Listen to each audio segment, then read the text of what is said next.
7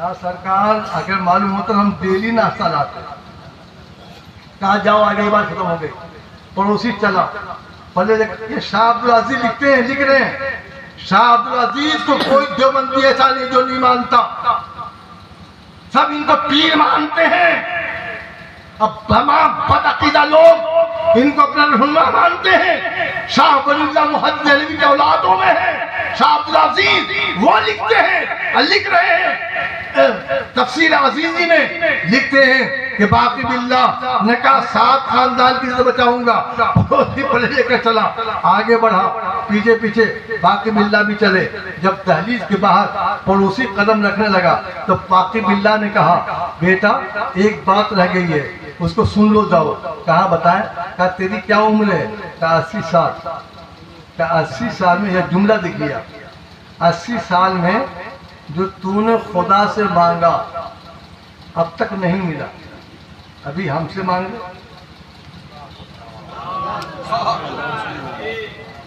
میں اتنا زور دے رہا ہوں جملے پہ زور غور کیجیے تاکہ آپ میرے کو فتویٰ نہ لگا.